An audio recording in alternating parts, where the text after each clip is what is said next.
Hey, Discern listeners, sister wives. So I'm going back to the beginning of this episode and doing an introduction because this whole episode I'm just yammering. And if you're not interested in that, maybe just skip this episode. But I've had a lot of ideas that have been weighing on me as I watch a polygamist, potentially cult-ish group family thing. And I felt like I just need to solidify my thoughts. I need to give it some thought. I need to look up some data, take some notes, and speak out loud about this before I can get into the more smaller issues that I see. You know, when there's a reality TV moment, I feel like I can't comment on it without addressing the elephant in the room, which is polygamy and whether or not harm is happening to this family, and particularly to the wives. And so I needed to work that out fully so I could move on. And so in this episode, that's all that I'm doing. If you're interested in that, go on that journey with me and comment below. Otherwise, you might want to skip this episode, but let's get to it. Now that you've gone public? Raising children in a closed society could cause a lot more damage than any kind of legal process. How many wives do you want? None. I mean, here's the thing is you don't go out saying, hey, I want 7 or 10 or, you can't do that. All right, so this is episode 1, season 2. And from what I can tell, this whole episode is just about them coming out. I don't know how I feel about them using that phrase, given the history of it, but that's what they're using. I would be more specific by describing it as them making it public that they are a polygamist family and that they're a part of a fundamentalist Mormon group. And they are doing a tour in New York on various different shows. And I was trying to figure out the timeline in this because the family is saying that they are making it public. So, but this is season 2. And I thought, well, season 1 has already aired, so that's already public. But then I was wondering, and I looked up some dates and I can't really figure out, but I think there's a strong case for what happened was they filmed season 1, and then at the end of filming season 1, or at some point after, they did this press tour. And then the show was probably published right around this time that they were doing these news shows as a way to promote the show, right? The producers figure, hey, we can get free publicity by having this strange family, maybe illegally practicing polygamy, go on all these various different shows, and we'll get all this free publicity, and then they'll say, and by the way, season 1 is airing on TLC next week or something like that. So that's what's happening. And there's a lot to say, but one small asterisk is that Cody, upon being asked why he's a polygamist, he froze from stage fright. And I can kind of relate to that because on one hand, Cody knows that he's been filmed for season 1 and knows that that's going to go out to the entire world, right? He doesn't know how much of a hit show it's going to be, but, he's doing that. And he didn't seem nervous at all. He seemed very relaxed during that portion of time. But when he is being interviewed on a show that actually might not have as many total views that he will get from the actual TV show, he is terrified. And I can relate to that because, there are times when I'm publishing a video and it'll go out to thousands, tens of hundreds of thousands, millions. There's sometimes when I look at the stats, which it's such an abstract, weird statistic that in a given period of time, there will be over 1 million unique viewers. What? And yet, when I sit here, I don't get nervous when I record, but you put me in front of just like 5 people that I don't know, and I have to give a public speech, then my heart will be pounding, my voice will be quivering, I'll be sweating profusely, and I won't be able to think. So it doesn't make any sense. So anyway, just a little asterisk. But I want to get a little detailed about the legality and the ethics and the morality of polygamy and what they're doing. And so I actually did a bit of a deep dive on the literature and gave it some thought, and I took some notes. So here are some of my thoughts. So the first thing that I want to touch on is that in my world, as I've been saying, this is polyamory, right? It's not polyamory because it's gender limited, right? But it's the closest thing that I've experienced in my world. Not only people that I know, I have close friends that are polyamorous, but I've had a lot of clients as well. I've treated entire polycules in my office. Several people come in who all live together, that kind of thing. I've had students, I've had supervisees who were in polyamorous relationships, and I've gotten to know, ethical non-monogamy pretty well through that. And it's really been a huge series of paradigm shifts that I've made over the years. So when I see this family, that's one lens to look at it through. And of course, the way that I see that is that it's fine. People should be allowed to do it. There is no empirical harm to children. That's usually what people will say. I haven't treated a polygamous family, though, because that is, as I said, gender limited, right? Women don't have the choice to marry multiple people. So that leads me to another topic, which is free will and freedom and agency. And we would answer the question up front by saying, well, they all willingly went into this. But given that a number of them came, if not all of them, to some extent, came from a background of high control group dynamics that could have brainwashed them, can we really say that they have free will, right? The cults that we study, that I've talked about on this channel, you can't say that someone has free will when they are stating that they love being in this cult. I'm trying to think of the last cult I followed. It was the Twin Flames, and one of the main lieutenants of that cult, who was featured in at least one of the documentaries, she talked about how she was all in and was promoting and was actually using the model on the other members, and she feels terrible now. And then she got out of the cult, and then now she looks back and feels a lot of remorse and shame that she had harmed people through because she was an agent of the cult that was harming individuals. And so, the specific harm was that she was convincing people that they need to be in relationships that were abusive to them. She was like, that's your twin flame. And the student is like, but I'm being abused, or I don't even know that person, or that person creeps me out. No, we have determined that that's your twin flame. Okay. Or making people change their sexual orientation, that sort of thing. So that individual, if we asked her mid-cult, are you consenting to do this? Is this really what you want to do? She would say, yeah, absolutely. This is the best place I could ever imagine myself being in. I'm doing this by my own free will. I'm making a choice. I can leave anytime. And I love what I'm doing. I support this 100%.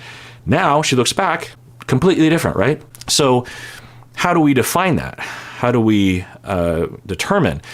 From the outside, we can say, well, clearly all these sister wives, and including Cody and everyone, they're all delusional.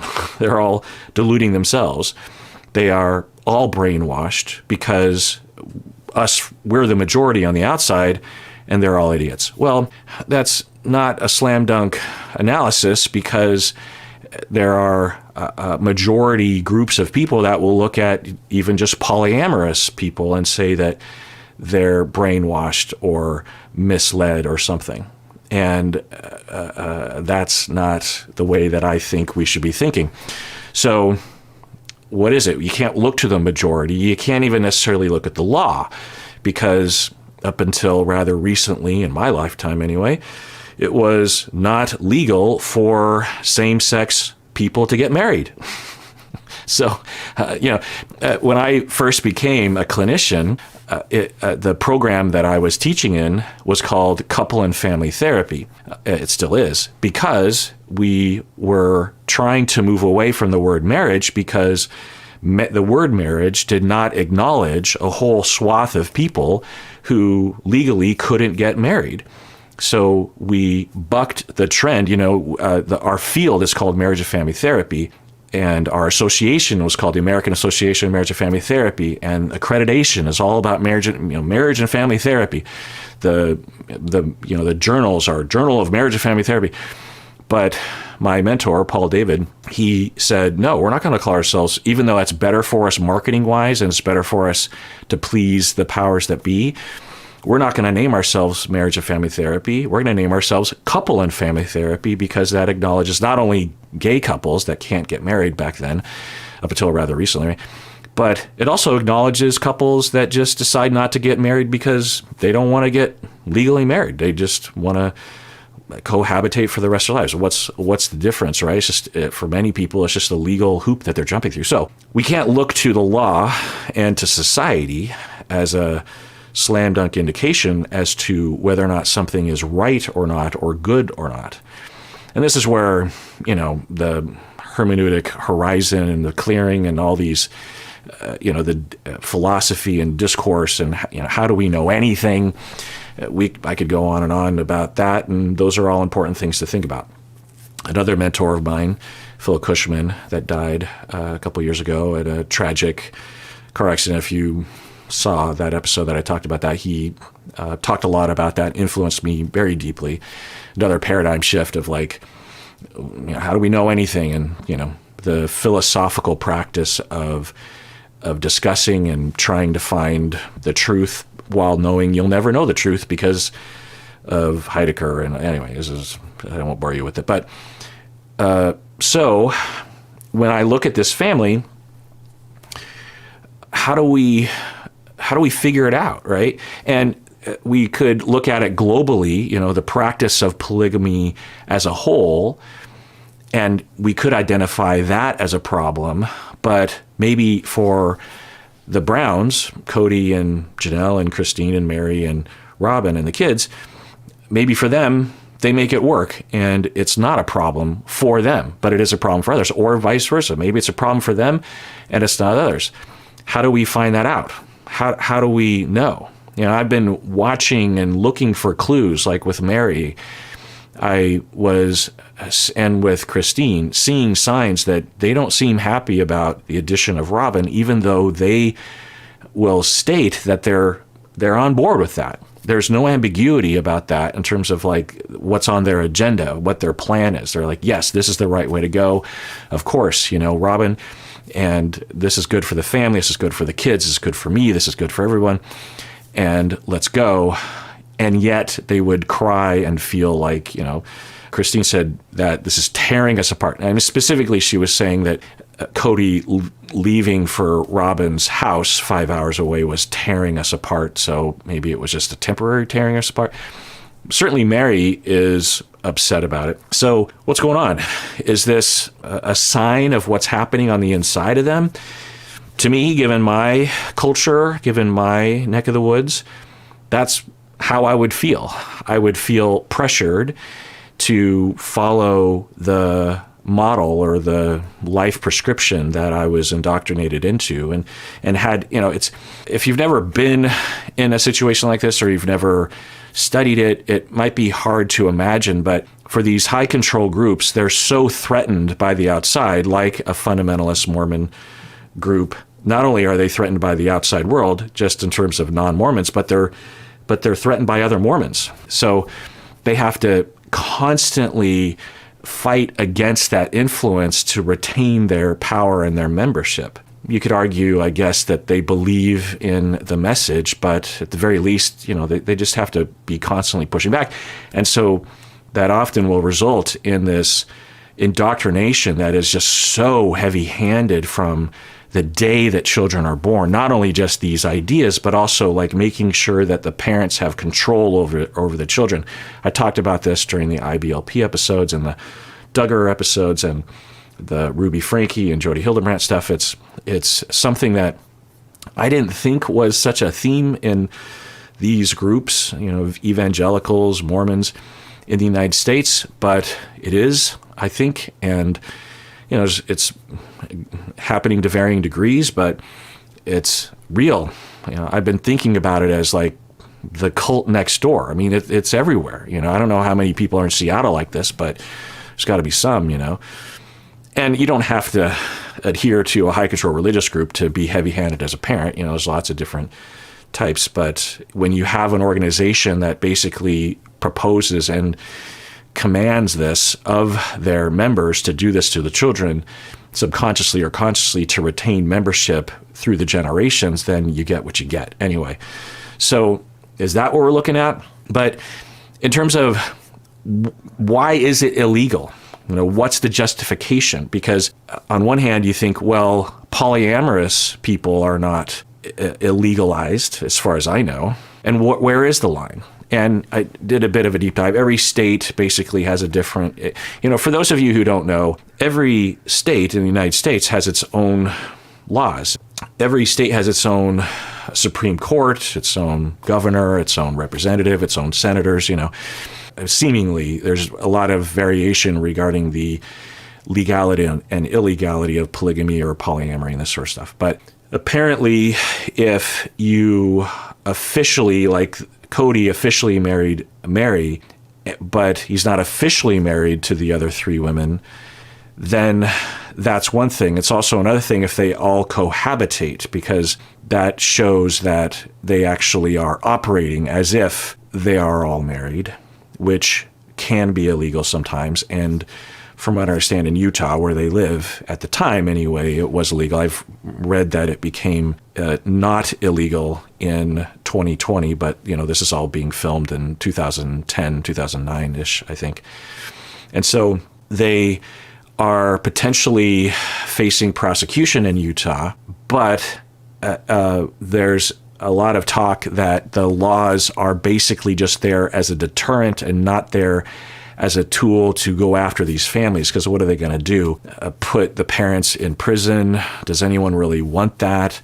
So the laws are there as a just like, hey, this is illegal, so we don't endorse it. But it's sort of like, I remember talking to police officers in Seattle before marijuana was legalized in Washington State. I would talk to police officers all the way back in the 90s, and they would tell me that even though marijuana possession was absolutely illegal in Washington State, as it is, in all the states at the time, the police were told in not official language that they shouldn't go after a 25-year-old who just happens to have like a couple joints on him. And you can confiscate it if you want, but don't charge them, don't book them, that kind of stuff, because it's just weed, who cares? So you can have something that is very, very illegal, and yet it operates. So it sounds like the polygamy thing was kind of along those lines. Okay, so that's what they, but we ask ourselves, well, why would it become illegal in the first place? Because we can't just say to ourselves, well, it's icky, or it's wrong, or it's harmful. Well, there's a lot of things that people will say is icky and harmful and wrong, like polyamory, that I wouldn't want to be illegalized. So I, again, looked at some literature, and basically the major worry is that it's highly oppressive to women, right?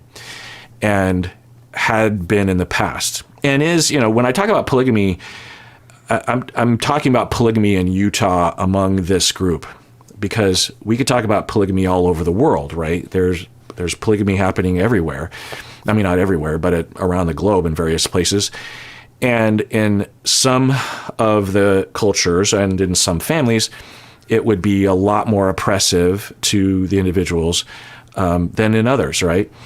And as I'm watching the show, and I'm not endorsing this at all, I'm quite dubious about the whole thing, because the show is incentivized to normalize this and to endorse it, and there's a possibility that the people paying for the show to be published have a political agenda around fundamentalist Mormonism or anti-woman, or I don't know. There's a, you follow the money. God knows what the motivation is. They're certainly not providing the other side of the story, right? And there's no questions to the individuals of like, are you sure? And do you know? And there's no experts coming on talking about how, in fact, and in this show, they're not showing, because certainly I'm hoping that the hosts of these various shows would have asked at least some of the tough questions, and they're not airing that. I think that's on purpose. This episode is sponsored by BetterHelp. So I remember as a kid, the adults in my life would talk about how the older that they got, the faster that time moves by. And I even remember as a kid when I was like 10 years old thinking that when I was younger, time moved more slowly. Now, there are a few reasons for this phenomenon, but one of the reasons seems to be that the older we get, the more we fall into a routine and we stop really paying attention to our lives. Well, of course, therapy can be a wonderful place to slow things down and give us a chance to focus on things. Generally speaking, therapists are pretty good at creating a space for us to do that. And sometimes it seems like we need that outside influence to get us to slow down. Well, one place you can find a therapist is BetterHelp. If you're thinking of starting therapy, it's definitely worth giving a try. So take a moment, visit betterhelp.com/Kirk today to get 10% off your first month. That's BetterHelp, HELP.com/Kirk. So anyway, in history, in Utah, the polygamous practice was, at least the assumption or the finding or whatever, the conclusion was that overall it was harmful to women because it forced women into situations that they didn't want to go into. Having said that, when I watch this show, it looks like it's in a different context. I guess it's, in a weird way, it's akin to a woman today, say, she's 23 and she says, you know what? I want to be, the trad wife. I don't know the whole culture around that. It looks like there's something going on there that's problematic, but I don't know. But, outside of that, you just have a woman independently that's just like, you know what? I've been told my whole life that I'm supposed to have a career and I'm supposed to be my own woman. I'm supposed to be independent, but I don't think I want that. I think I want to be a housewife. I want to be a mother and a wife and a person that goes to the PTA meetings and fixes dinner for my husband and she's making that choice. She has the choice, but she's choosing something that traditionally was forced on people. And the way that this looks is it could be that. I think there's at least some element of that. Like I said earlier, it's possible that that's all motivated by brainwashing and lack of access, lack of options, lack of education, lack of the allowance for exploration. Because that's the other thing. They are not allowed to date. The religion, I think, as dictated by God or the leader of this religion, makes them not date. Like, I didn't show a clip, but Cody was courting Robin, and you could argue that they were kind of dating. But then he asked her to marry him, and he kissed her. And my dogs are barking.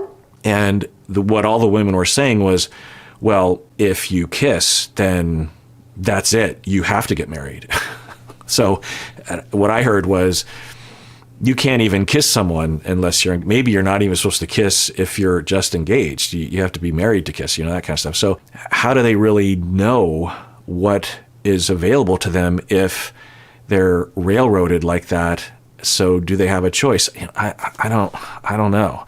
And what is choice? Like, I won't go down that road.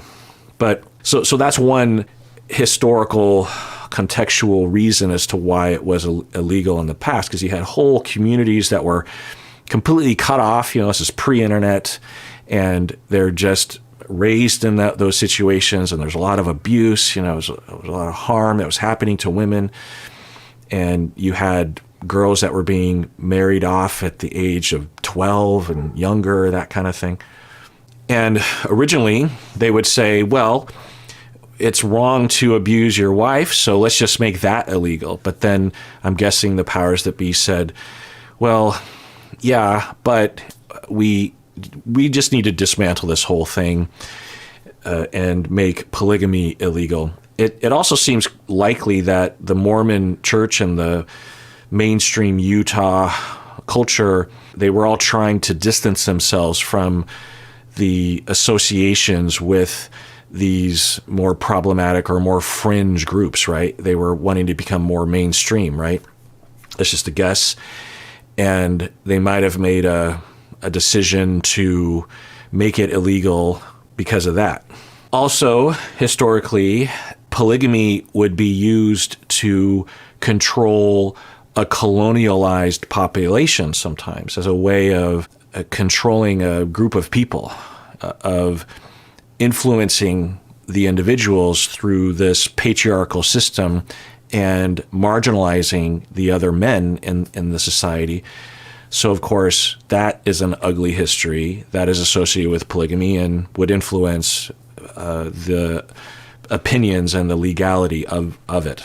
Another reason that I found in doing this mini rabbit hole deep dive that justifies making it illegal is that it makes property rights and child custody more complicated. To me, that doesn't seem like a viable reason. It's like, can't you just have a framework that people can figure things out case by case? And another reason that is not usually stated directly, I think, is that people just find it to be weird and wrong. There's like, similar to the way they look at polyamory. And that's not a viable reason, again, because I would hear the exact same thing against gay marriage or even just being gay, right? It's just like, well, it's just weird, it's wrong. Or for people to be trans, right? It's just like, well, that's uncomfortable to me. Let's make it illegal. We do that in our society, and that's not okay. So to me, I think when I boil it all down, if I were to, because I want to establish this for myself, I think it comes down to two main issues as to why it's illegalized and why people push against it. One is a legitimate and very concerning concern that the women are being oppressed. Maybe even the men as well, that they're being railroaded into a situation that they don't want to be, because I've already been over how the power structure of a high control group, it might look like the Codys of the world have a tremendous amount of power, but if you actually force them into these scenarios and you isolate them from the outside world, you as the power structure have a lot of control over the Codys of the world. Plus, I already talked about how if you have 300 girls and 300 boys in the community that are minors, right? Well, if all the men are supposed to marry 3 women, then mathematically that doesn't work out. So you have to get rid of 2/3 of the boys somehow, right? And apparently there's a whole lost boy phenomenon of, this isn't a stated rule, but the way it looks to me is that these groups will look for any sign of rebelliousness or independent thought in the teenage boys and will excommunicate them. So it culls the herd down to the most compliant, most lack of self 100 boys, and then those boys marry the 300 girls. And so the power structure will essentially, through survival of the fittest, in a sense, will be left with 100 very compliant leaders of families that they can depend on to toe the line, right? So do even the Codys of the world have power? But at the very least, you could look at the women as not having power, and you'd be worried about that, and that would be legit, and historically that would be the case. So that's one major concern. Addressing that, I think that a similar thing could, because I know polyamorous families where it isn't just all over the place in terms of all the members having multiple partners.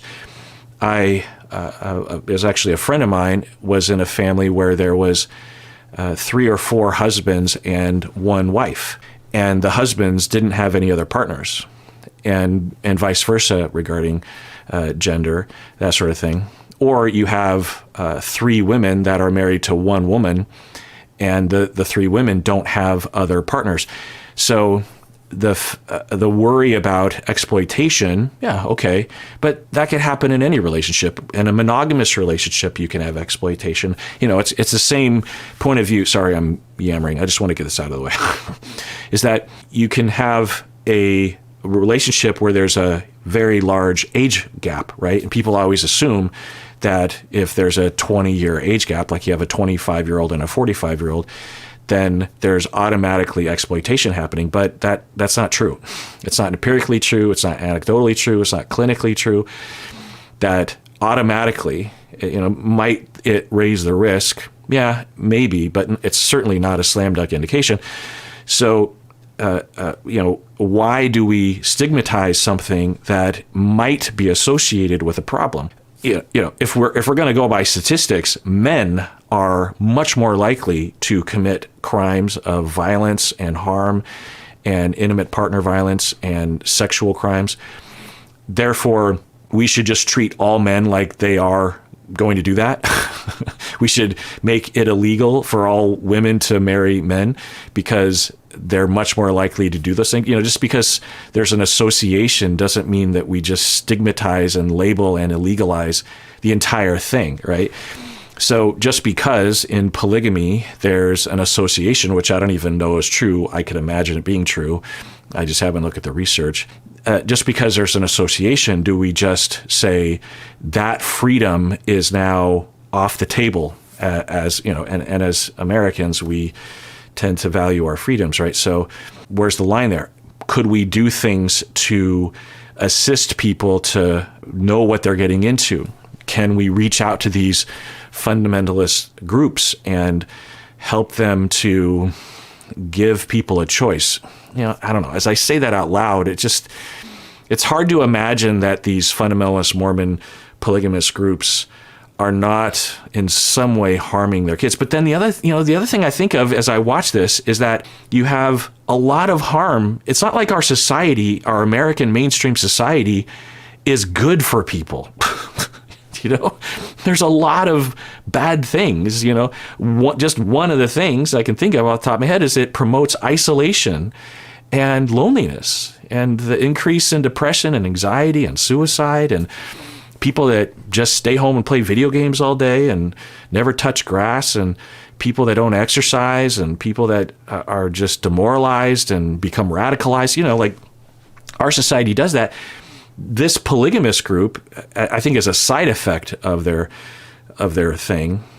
It looks like there's a lot of togetherness. Who knows? Maybe it's horrific for the kids, but I think the way the family looks anyway, independent of the polygamy, is more akin to what I think we're naturally evolved to live within than the mainstream American latchkey one-kid family that doesn't have any friends nearby, barely ever sees anybody. So it's not like our society is a good alternative in all the ways, right?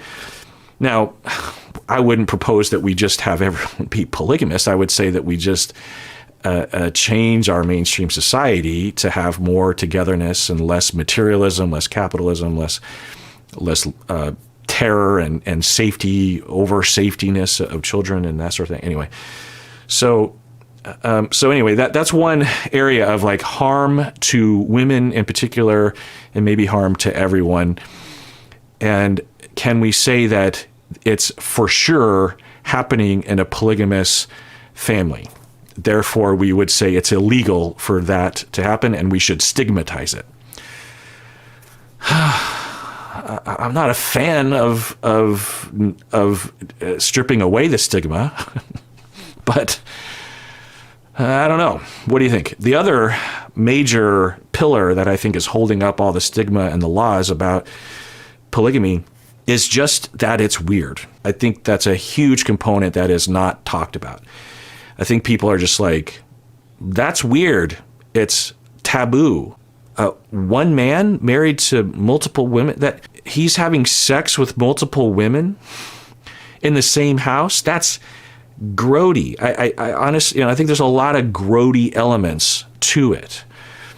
And that is not a viable reason to illegalize something or to stigmatize it.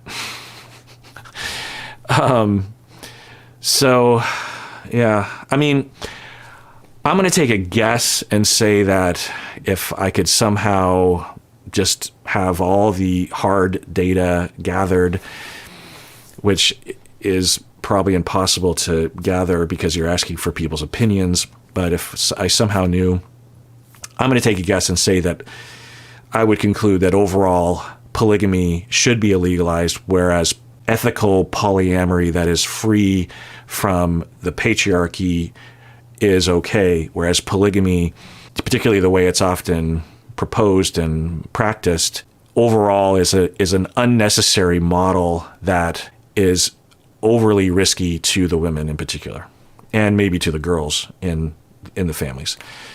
I'm going to take a guess and say that it should be illegalized, it should be stigmatized, but another theme that I'm seeing, sorry, this is the last point I make, is that as they're